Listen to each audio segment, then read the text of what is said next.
बात आज की चैनल के कार्यक्रम आर पार में मैं सुरेंद्र चतुर्वेदी आपका स्वागत करता हूं।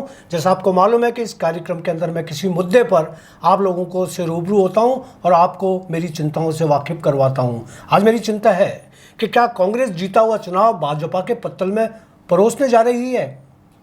इस चिंता पर सुने आप मुझे कि मुझको राजस्थान के मुख्यमंत्री अशोक गहलोत और सचिन पायलट से पूरी हमदर्दी है।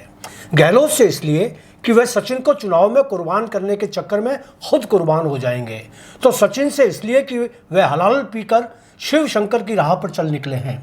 सब्र का जहर समुद्र मंथन से निकला है और सचिन ने उसे मान से ही स्वीकार कर लिया है। अशोक गहलोत के विरोध में जब तक सचिन सड़कों पर उतरते रहे मैं उनका विरोधी रहा, मगर जब से उन्होंने अपने आप पर नियंत्रण रख लिया और जवाबी हमले करने बंद कर दिए, मैं पुनः उनके पक्ष में आ गया हूं। यहां साफ कर दूं कि मैं उनके पक्ष में आ गया हूं, इसका यह मतलब नहीं है कि उनका पैरोकार हो गया हूं। मेरा आशय है कि मैं उनकी खामोशी का सम्मान करने लगा हूं। मित्रों, कभी कभी शोर को खामोशी मार देती है, अतिरिक्त उछल कूद को सब्र मार देता है। जब सचिन पैदल यात्रा कर रहे थे, शहीद स्मारक पर अपनी ही सरकार के फैसलों पर फिसल रहे थे, तब वे भारी भूल कर रहे थे। उस समय वे जनता के नज़दीक जाने की जगह दूर हो रहे थे, दिल की जगह दिमागों में उलझ रहे थे। चतुर और तेज तर्रार गहलोत खुद भी यह चाह रहे थे कि उनको इतना उकसाया जाए कि या तो वह कोई आत्मघाती दल विरोधी निर्णय ले ले या पार्टी छोड़ भागे। यही वजह थी कि उनके कट्टर समर्थक पत्रकार आए रोज सचिन के पार्टी छोड़ने की तारीखें घोषित कर रहे थे। उनके उकसाने पर एक बार तो सचिन को लग भी गया था कि इस घुटन भरे माहौल से बाहर आना ही बेहतर होगा, मगर फिर मुझ जैसे दूरदर्शी सलाहकारों ने उन्हें समझा दिया कि गहलोत की चालों का मुकाबला पार्टी के अंदर रहकर ही किया जा सकता है। गहलोत ने जब सचिन को नकारा, निकम्मा और अनुभवहीन बताकर अपमानित किया था, तभी यदि वे आक्रामक होकर उनको दिन में तारे दिखा देते तो ठीक था, मगर बाद में अपना मानसिक संतुलन बनाए रखना बहुत ज़रूरी हो गया था। याद हो तो मैंने तब उनके मीडिया सलाहकार तक अपने एक ब्लॉग भिजवाया था जिसमें सचिन को क्या करना चाहिए क्या नहीं करना चाहिए बताया था।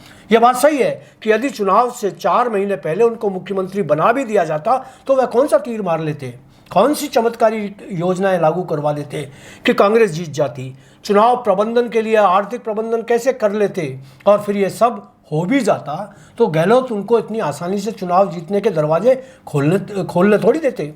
भीतरघात की वो आंधी चलती कि विधानसभा में सीट्स विधायकों के लिए तरसती रह जाती। जाहिर है कि करारी हार का ठीकरा सचिन के सर फूटता। डोटासरा की जगह यदि उनको अध्यक्ष बना देते तो 4 महीने में वो कौन सी मर्दों की फौज इकट्ठी कर लेते।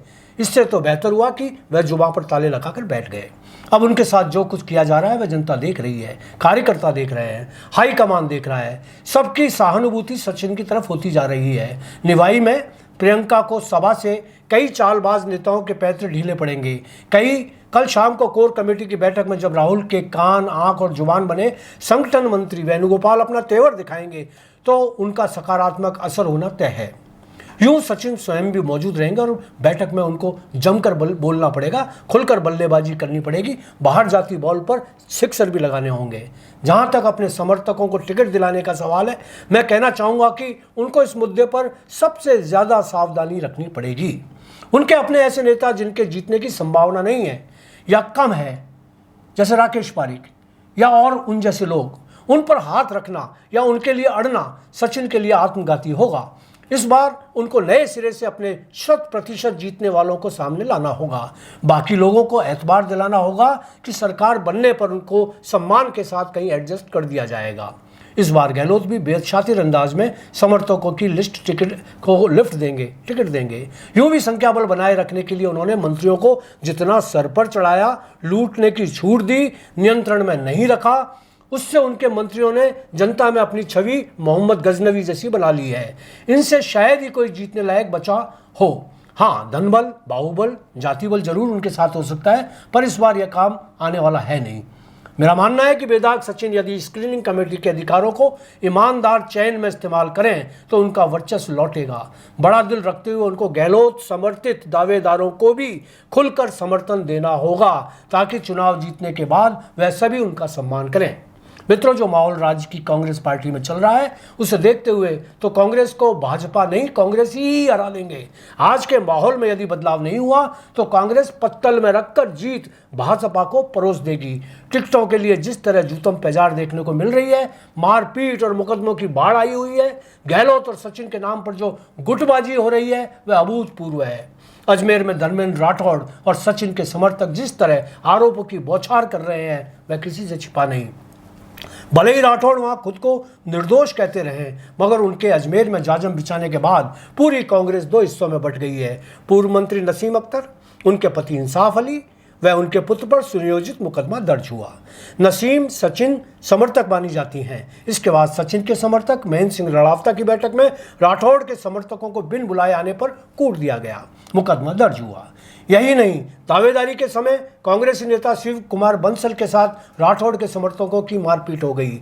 यह मामला सुलझा भी नहीं कि गहलोत के कट्टर समर्थक सौरभ बजाड़ ने राठौड़ पर गुटबाजी फैलाने का आरोप लगा दिया। इसके पहले कांग्रेस अध्यक्ष विजय जैन ने राठौड़ पर माहौल बिगाड़ने की बात कह दी थी। अब हाल ही में राठौड़ के सिपह सालार, पूर्व विधायक और वर्तमान कांग्रेस उपाध्यक्ष राजकुमार जयपाल ने सचिन के लाडले लाल हेमंत भाटी के खिलाफ मानहानि का मुकदमा पेश कर दिया है। अजमेर तो एक उदाहरण है, बाकी पूरे राज्य में ऐसी घटनाएं सामने आ रही हैं। ऐसे में तय है कि टिकट दिए जाने के बाद भीतरघात रुक नहीं पाएगी। पार्टी यदि सचिन और गहलोत के बीच कठोरता से रिश्ता स्थापित नहीं करवा पाई तो हार सुनिश्चित है। यहां मैं खुलकर कह रहा हूं कि सचिन फिर भी अशोक गहलोत के साथ दिल साफ करके बैठ जाएं, पर गहलोत ऐसा कर पाएंगे मुझे लगता नहीं।